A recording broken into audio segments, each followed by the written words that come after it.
Welcome back to Everyone Has a Story, True Tales from Everyday Life. I'm so glad you're here. This is a third in a 7-part series, 7 gifts, lessons if you will, to remember each day upon waking. In this season of giving, please accept this message of light and optimism. Happy holidays to you, from us. Be generous with your love and hugs, and always walk in balance. Let's talk about the third gift, that of resources. Each night when we go to sleep, Creator places the stone of sleep on our eyes. When the sun rises the next morning, Creator lifts the stone from our eyes that we might live another day. This is an old Panji Sipe belief that my Made has always taught me. When we open our eyes the next day, we are given 7 gifts to take into our day. These are guideposts that show us the path forward, to fulfillment for that day, to peace of mind, and calm for the soul. Resources. There is no limit. We have no limits. Endless supply is yours for the making. Acknowledge your power and create that which you need to take your next steps. This is Clara's story. We had everything in that garden.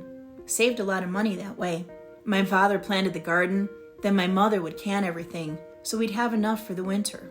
Clara Bonfanti Canucciati was born in 1915 in Melrose Park, Illinois, on the west side of Chicago.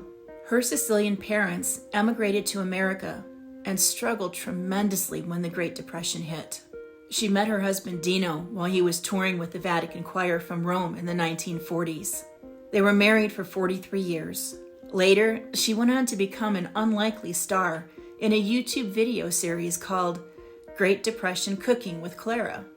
I found Clara's video series online shortly after it became apparent to me that the COVID-19 virus was going to have a profoundly negative effect on our economy and on our everyday lives.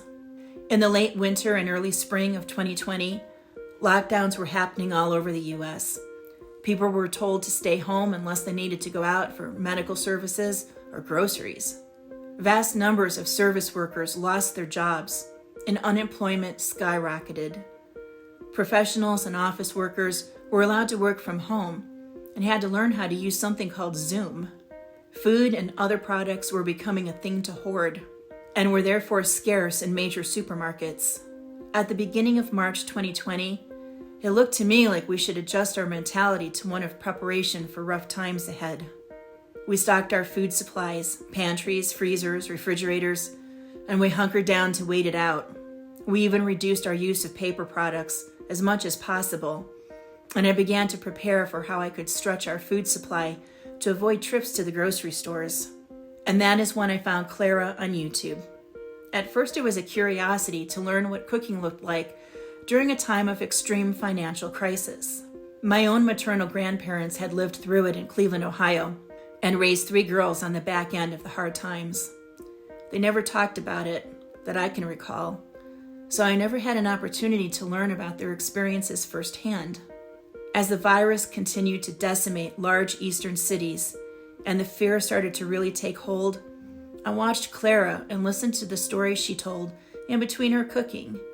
She had so many hardships to endure with her family, but she speaks about them as just something that happened. And they survived, eating well, as she confirms again and again, and sticking together as a family. Even during a time when resources are nearly non-existent, many people, many Americans, found resources in the most creative and determined ways. They made do for food by always cooking at home, growing a large garden for fresh produce with enough extra to put up for the winter.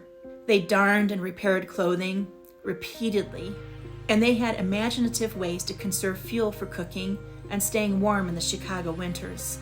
As the Great Depression lifted, they came out on the other side as a healthy and strong family, still alive, still together, still a family, and stronger than ever to deal with life's sometimes cruel twists and turns. We all have resources for which we seldom give ourselves credit.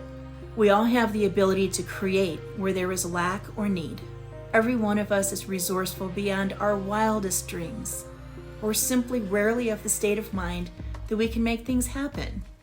We get stuck in the usual complaints. There aren't enough hours in the day. I can't afford that. I'm not qualified.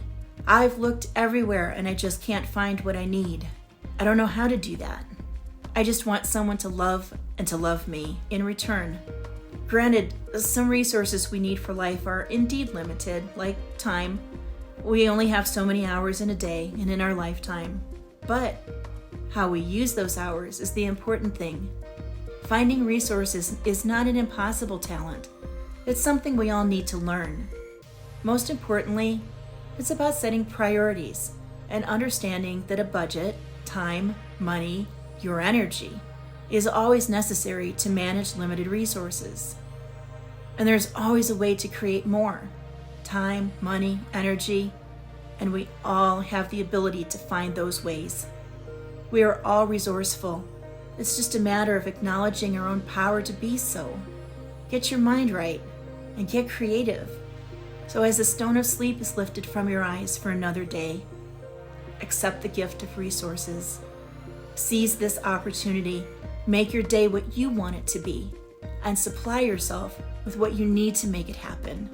Your ability is nearly boundless. Accept it, work with it, and give thanks for it.